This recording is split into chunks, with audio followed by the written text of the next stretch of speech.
नमस्कार, मैं पल्लव और आज हमारे साथ बातचीत करने के लिए बिहार के कैमूर निवासी हेलमेट मैन हैं। आपको सुनकर बड़ा आश्चर्य होगा कि ये हेलमेट मैन कैसा नाम है। तो आइए इसके पीछे क्या कहानी है, आपको मिलवाते हैं सीधा हेलमेट मैन से ही और जानते हैं कि आखिर उनका नाम हेलमेट मैन क्यों पड़ा। हेलमेट मैन जी, आपका बहुत बहुत स्वागत है जी बिहार झारखंड पर। बहुत बहुत धन्यवाद सर, जो आज आपके माध्यम से मुझे मौका मिल रहा है ताकि श्रोताओं को सुनने के लिए। वैसे मेरा नाम राघवेंद्र कुमार है, लेकिन आज मुझे पूरा भारत हेलमेट मैन के नाम से जानता है। हेलमेट मैन जी, आपने बताया कि आपका नाम राघवेंद्र कुमार है, लेकिन आपको पूरे भारत के लोग जो है हेलमेट मैन के नाम से जानते हैं। क्या मतलब कहानी है इसके पीछे कि क्या आपने अपना नाम हेलमेट मैन क्यों रखा? जी, बेसिकली इसके पीछे कहानी आज से 7 साल पहले हम अगर जाएं तो यही नोएडा के अंदर मेरा मित्र था, रूम पार्टनर, जिसका नाम था कृष्ण कुमार ठाकुर। वो हेलमेट नहीं पहने थे और उसकी एक हेलमेट की कमी की वजह से जिन्होंने अपने जान गंवा दिया और माँ बाप के इकलौते चिराग थे। और तब से जो मैं अंदर तक देखा कि भारत के अंदर आज हर गलियों में ऐसी दुर्घटना की जो कहानियाँ सुनने की मिलती है, मैं तो अपने आंखों से देखा हूँ। तो मैं भारत को सड़क दुर्घटना मुक्त बनाने के लिए मैं तब से पिछले 7 सालों में जो भारत के सड़कों पर पिछले 22 राज्यों के अंदर जो हम हेलमेट बांटते बांटते, जो मुझे पूरा भारत हेलमेट मैन के नाम से जानता है, और लगभग 49,000 से ज़्यादा अभी तक हम हेलमेट भी बांट चुके हैं। आप बता रहे हैं आपने भारत के 22 राज्यों में आपने सफ़र किया, 49,000 से अधिक आपने हेलमेट बांटा। कैसे बांटा? मतलब तमाम इसमें चुनौतियाँ आई होंगी, आर्थिक समस्याएं आई होंगी, कैसे आपने इसको किया? सर, किसी भी कार्य को अगर आप सड़क पे उतार रहे हैं तो समस्याएं तो रहती ही रहती हैं। शुरुआती दौर में मेरा कुछ ये नहीं था कि मैं हेलमेट मैन बनूंगा इंडिया के। तमाम जब मैं सड़कों पे देखता था लोगों की हेलमेट्स को देख करके, जो अंदर से ऐसे लालसा कि जो लोग ऐसे ऐसे जिनके परिवार में दुर्घटना हो चुकी थी, हेलमेट्स का वो लोग महत्व भी समझते थे, हमसे शेयर भी करते थे। और भारत में देखा कि जो प्रतिवर्ष 1.5 लाख मौत होती है, उसमें 50,000 ऐसे लोगों की मौत है जो घर के सिंगल चिराग होते हैं। और आज के तमाम जो पेरेंट्स, जो माता पिता हैं, अपने बच्चे को कर्ज लेकर के पढ़ाते हैं मगर एक हेलमेट नहीं दे पाते हैं। उनमें से हमारा मित्र भी था, जो कि हमने ये देखा कि एक इंजीनियरिंग के फाइनल के दौरान उसकी डेथ होना, जब हम घर पे गए तो जब बुढ़ापे की एक लाठी जब बनना था तो उसका कहीं ना कहीं सहारा छूट गया। और तमाम जो बिखरे सामान पड़े हुए थे वहाँ पे मैंने कुछ दोस्त की ये देखी, कुछ किताबें भी पड़ी हुई थी। मुझे नहीं पता था कि शायद ये किताबें मेरी ज़िंदगी से कुछ जुड़ेगी। और वहाँ से वो किताबें मैंने किसी ज़रूरतमंद बच्चे को दिया हुआ था। और शुरुआती दौर में मैं दूसरे लोगों को जागरूक करने के, जब सड़कों पे हेलमेट दे रहा था, कोई कहता था एक दे दो, दो दे दो, लोग हेलमेट लेकर के आके लूट करके लेके चले जाते थे, लेकिन कभी कोई ये नहीं समझता था कि मैं हेलमेट क्यों देना चाहता हूँ। और वही जब 2 साल बाद जिस बच्चे को पुस्तक हमने दिया था, उसकी माँ का जिस दिन कॉल आया कि सर आपके पुस्तक की वजह से जो मेरा बेटा है जिले में प्रथम स्थान लाया, और वहीं से मेरे कार्य की टर्निंग पॉइंट्स थी। और मैंने उसी दिन से शपथ लिया कि जो भी भारत में अब किसी को भी मैं हेलमेट दूंगा, उनसे बल्कि मैं पुस्तक लेकर के क्यों ना दूँ। और पिछले 7 सालों के अंदर 49,000 हेलमेट देते हुए 7 लाख बच्चों को पुस्तक भी पहुँचा चुके हैं। जैसा कि आप बता रहे हैं कि आप हेलमेट देते हैं तो लोगों से किताब लेते हैं और आप 7 लाख से अधिक बच्चों को किताबें पहुंचा चुके हैं। इन किताबों को बच्चों के पहुंचाने के अलावा कोई और भी कार्य होता है? किसी लाइब्रेरी में, किसी अन्य जगह आप दिलाते हैं या फिर सिर्फ लोगों से लेने के बाद जो ज़रूरतमंद लोग होते हैं उनको आप मुहैया कराते हैं? नहीं नहीं नहीं, भारत में ऐसे बहुत जगह जो लाइब्रेरी जो पुस्तक के अभाव में बंद हो गई थी, आज वो हमने 100 से ऊपर लगभग चालू करवाया। और आज के डेट में मैं किसी बच्चे को जब पुस्तक देता भी हूँ तो उससे जैसे 9th की पुस्तक लेता हूँ, बदले में 10th की देता हूँ। और उस तरीके से हमारे कई जगह आज 400 से ऊपर हमारे भारत के अंदर लाइब्रेरियाँ वो चीज़ें बन चुकी हुई हैं। और कहीं ना कहीं बच्चों के अंदर ये देखता हूँ कि जो हमसे पुस्तक ले रहा है उसमें कोई हमें अनाथ भी बच्चा दिखता है कि जो अपने माता पिता को सड़क दुर्घटना में खो चुका है। तो वहीं से हमें एक शिक्षा मिलती है कहीं ना कहीं, भारत के अंदर जो सड़क दुर्घटना एक बहुत बड़ी महामारी बन चुकी है और ये तभी खत्म होगी जब भारत का हर नागरिक साक्षर होगा। इसलिए आज भारत को सड़क दुर्घटना मुक्त बनाने के लिए भारत के जो भी 30% जो बच्चे हैं जो शिक्षा नहीं ले पाते हैं, मैं उन तक पुस्तक पहुंचाने के लिए प्रयास कर रहा हूं, ताकि हमारा भारत सड़क दुर्घटना मुक्त के साथ 100% साक्षर भी बन सके। आप बहुत ही प्रशंसनीय कार्य कर रहे हैं, जो गरीब बच्चे हैं उनको भी किताबें मुहैया कराने का काम कर रहे हैं। मुझे ये बताइए, आपके कार्य को लेकर केंद्रीय सड़क परिवहन मंत्री नितिन गडकरी जी भी कई बार आपकी तारीफ़ कर चुके हैं, आपकी प्रशंसा कर चुके हैं। तो क्या सिर्फ ये ट्वीट और प्रशंसा तक ही सीमित है या इससे इतर सरकार ने कभी आपको कुछ मदद भी की है? सर, बहुत अच्छा चीज़ क्वेश्चन है। मैं धन्यवाद करना चाहूँगा भारत सरकार को भी कि जो मेरे कार्य को सराहा। और अभी तक हमें कोई आर्थिक मदद ये चीज़ें नहीं मिल पाई, लेकिन मैं ये देखता हूँ कि सड़कों पे जिनकी सड़क दुर्घटना में कोई घायल होता है, किसी की तुरंत डेथ नहीं होती है, उसके घर के लोग अपनी तमाम चीज़ें कोशिश करते हैं हॉस्पिटल का बिल भरने में। बहुत लोगों के घर भी बिक गए, ज़मीन भी बिक गई, लेकिन अपनों को नहीं बचा पाए। आज कहीं ना कहीं जो पिछले 7 सालों के अंदर जो इतना आपने कहा जो कारमा जो पहुँचाने तक, आज खुद का मेरा अपना घर बिक गया है। अपनी गांव की भी कुछ ज़मीनें भी हमारे प्रॉपर्टी, मतलब नौकरी छोड़ने के बाद इतना बड़ा जो कार्य किया हूँ, लेकिन फिर भी अपने मिशन पे लगा हुआ हूँ। सरकार से सराहना मिली है, लेकिन अभी कहीं भी कुछ हमें आर्थिक मदद ये चीज़ें नहीं मिल पाई है। आपने बताया कि आपको सरकार से सराहना मिली है और आप पिछले 7 साल से ये काम कर रहे हैं।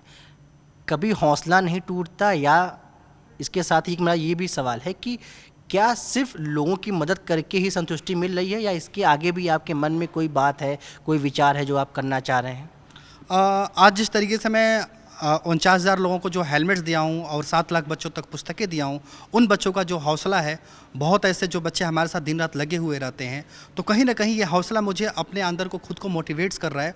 और मैं आगे भी एक सिर्फ हेलमेट बांटना और पुस्तक बांटने तक नहीं हूँ, मैं एक रिसर्च पे लगा हूँ कि कैसे मैं भारत को सड़क दुर्घटना मुक्त करने के लिए प्रयास करूँ। मैं अलग अलग तमाम जगहों पे, जिनका जैसे कोविड्स के अंदर मैं पुस्तक नहीं ले सकता था, तो लोगों से अपील किया कि आप जिनके चालान हो गए हैं वो लोग अपनी चालान की रसीद लेकर के आएँ राजस्व में भर करके, बल्कि मैंने उन्हें हेलमेट्स दिया। और कोविड्स के दौरान ये हमने देखा कि बहुत सारे जो परिवार में दुर्घटना हो चुकी थी, वहाँ से लोग मदद के लिए हमें कॉल कर रहे थे। तो हमने ये देखा कि हम क्यों ना भविष्य में अगर किसी को मैं हेलमेट्स दूं तो साथ में उसको एक आर्थिक मदद भी जाए। तभी हमने वहीं से कोविड्स के दौरान हमने 5 लाख का दुर्घटना बीमा देना भी शुरुआत किया। और हालांकि एक धरातल पे बहुत हमें इसमें सफलता भी मिली और लोगों को अच्छा भी लगा। और आज भारत के स्वतंत्रता दिवस, जो 75वां स्वतंत्रता दिवस आ रहा है, और मैं बहुत प्राउड फील हो रहा है कि इस भारत के 75वें स्वतंत्रता दिवस पर अब मैं किसी भी व्यक्ति को 1 साल के लिए बीमा नहीं दे रहा हूँ, बल्कि 75 साल के लिए बीमा देने के लिए चीज़ें प्रयास कर रहा हूँ, ताकि भारत से जो डुप्लीकेट हेलमेट होते हैं वो गायब हो सकें। और भारत में सिर्फ मैं ही एक हेलमेट मैन नहीं आवाज़ बनूँ सड़क दुर्घटना के प्रति, बल्कि भारत के वो करोड़ों लोग आवाज़ बने जिनको मैं 75 साल के लिए दुर्घटना बीमा दे रहा हूँ। और सबसे बड़ी बात है कि जो मैं अनाथ परिवार, जो उन बच्चों से या चीज़ें मिलता हूँ, कल को उनके माता पिता जो सड़कों में उनकी डेथ हो गई, आज वो भी ऊपर से देख रहे होंगे कि आज उनके बच्चे की कैसे परवरिश हो रही है। तो कम से कम अब जो भविष्य में अगर किसी के साथ कोई हादसा हो रहा है तो 5 लाख तो आर्थिक मदद मिलेगी ही मिलेगी। कहीं ना कहीं उन बच्चों को, जो अनाथ बच्चे हो गए हैं, उनको ग्रेजुएशन तक की पढ़ाई लिखाई की ये भी मैं जिम्मेदारी लेके आ रहा हूँ। हेलमेट मैन जी, आपसे 2 सवाल मेरा है। आपने जो बताया, एक तो ये आप 5 लाख का बीमा कैसे दे रहे हैं, एक ये। दूसरी बात ये, आपने कहा कि आप भारत से डुप्लीकेट हेलमेट हटा रहे हैं। कैसे हटा रहे हैं और क्या इसका आपका क्राइटेरिया है, मतलब किस तरीके से आप ये काम कर रहे हैं? क्योंकि ये बहुत ही वृहद कार्य है, इसको करने में बड़ी कठिनाइयाँ आती होंगी, और आपका इसको लेकर किस तरीके का प्लान है? राइट सर, आप जैसा भी देखते हो कि आज भारत में लोग 70% लोगों की मेंटलिटी है सिर्फ पुलिस चालान से बचने के लिए, वो कोई भी कैसा वो भी हेलमेट लोग इस्तेमाल कर लेते हैं। भारत सरकार जो भी हमेशा गाइडलाइंस भी लेके आती है कि अपने मानक BIS स्टैंडर्ड, जो कि इस मानकता हेलमेट होना चाहिए, लेकिन लोग खरीद नहीं पाते हैं। तो अब क्या है कि वो डुप्लीकेट हेलमेट भी कहीं ना कहीं उनके जीवन के लिए खतरा होता है। तो अब क्या है कि हम चाह रहे हैं कि अगर हर व्यक्ति के पास अगर सही हेलमेट जाए और उसके साथ अगर दुर्घटना बीमा अगर जुड़ा हुआ रहे, यानी कि भारत के अंदर एक परसेप्शन बन जाए कि आपका हेलमेट तभी ओरिजिनल है जिसके साथ बीमा हो।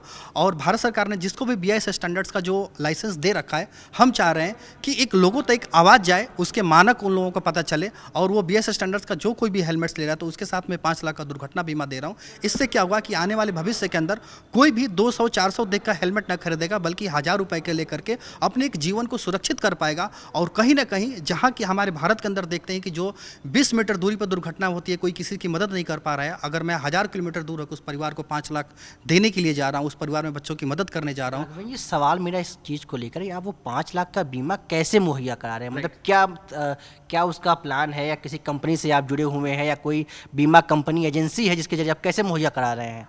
राइट सर, ये आपका बहुत अच्छा गुड क्वेश्चन है। मैं जब शुरुआती दौर में पिछली बार जब इस चीज़ को कर रहा था, मैंने बहुत सारी बीमा कंपनियों को लेटर भेजा, लेकिन कोई कंपनी शुरुआती दौर में एग्री नहीं हुई, क्योंकि हेलमेट्स के ऊपर ये बिल्कुल नया ही चीज़ था। जैसे मैं हेलमेट जो पुस्तक लेके हेलमेट दिया करता था, बीमा देने की योजना बना रहा था, तो इसमें स्टार हेल्थ इंश्योरेंस कंपनी हमारी उस बात को समझी गंभीरता से, वो हमारे साथ आई। कुछ सम अमाउंट्स का प्रीमियम जो कि मैं अपने जेब से ही चीज़ें कर रहा था, और लोगों को काफ़ी अच्छा भी लगा। और अब मैं लिबर्टीज़ कंपनी है, US बेस्ड कंपनी, जो कि आप देखते हैं कि जो वंदे मातरम जो फ्लाइट्स में लोग चलते हैं वो चीज़ें, अब वो कंपनी हमारे साथ जुड़ गई। आज बहुत सारी इंश्योरेंस कंपनी हमसे जुड़ना चाह रही है, और आज मैं लोगों के लिए भी कह रहा हूँ कि जिस कंपनी पर आपका ट्रस्ट है इन कंपनियों में से, उस कंपनी का बीमा ले सकते हैं, जिसका प्रीमियम मैं खुद पे कर रहा हूँ। एक आखिरी सवाल, आपने सुप्रीम कोर्ट में याचिका दायर करके 4 साल के ऊपर बच्चों को हेलमेट अनिवार्य किया है, क्या था ये? और क्या बिहार सरकार को से भी आपने इस मसले पर कोई बातचीत या कोई पत्र भेजा है? जी, पहले तो बिहार सरकार ने मुझे हेलमेट मैन का टाइटल दिया हुआ है, और सुप्रीम कोर्ट से होता है कि जैसे मैं पुस्तक लेके हेलमेट दे रहा हूँ, तो जाहिर सी बात है कि वो घर से छोटा बच्चा ही आएगा। पुस्तक लेकर के हेलमेट लेने के लिए, ताकि अपने पेरेंट्स को चीज़ें बता सके। तो बहुत लोगों ने उसमें ये किया कि आप छोटे बच्चे के हाथ में हेलमेट दे करके कहीं ना कहीं गलत कर रहे हैं। तो फिर हमने कहा कि जैसे हम फॉरेस्ट में अगर कोई बच्चा होता है, वहाँ अगर बचपन से साइकिल चला रहा होता है तो हेलमेट का प्रयोग कर रहा होता है, हम क्यों ना अगर बचपन से ही बच्चों के अंदर अगर हेलमेट्स के प्रति जागरूकता दें। इसके लिए हमने सुप्रीम कोर्ट में जो चीज़ें लेटर दिया हुआ, इसके लिए वहाँ से रूल्स भी पास हुए। बिहार सरकार में भी हमने चीज़ लेटर दिया कि जितने भी हमारे भारत के अंदर प्राइवेट स्कूल जो झोला बैग दे रहे हैं, क्यों ना एक उनको बचपन से ही हेलमेट दिया जाए, ताकि जब वो बच्चे जब बड़े हों तो वो सड़कों पे कभी भी बिना हेलमेट ना निकलें और हमेशा हेलमेट लगा करके और दूसरे को टोकना चालू करें, ताकि हमारा भारत नियमों के प्रति आगे बढ़ सके और सड़क दुर्घटना मुक्त बन सके। तो ये थे हमारे साथ राघवेंद्र कुमार, जिनको पूरे भारत में लोग हेलमेट मैन के नाम से जानते हैं। इनका दावा है कि इन्होंने करीब 22 राज्यों में 50,000 लोगों तक हेलमेट पहुंचाया है। साथ ही इनका ये भी दावा है कि आने वाले 75वें स्वतंत्रता दिवस पर ये 75 साल तक लोगों को दुर्घटना बीमा मुहैया कराएंगे। हालांकि इनके दावे कितने सही होंगे ये आने वाला वक्त बताएगा, लेकिन इनकी जो भी पहल है उसकी प्रशंसा की जानी चाहिए। कैमरामैन राजेश के साथ पल्लव, जी मीडिया, दिल्ली।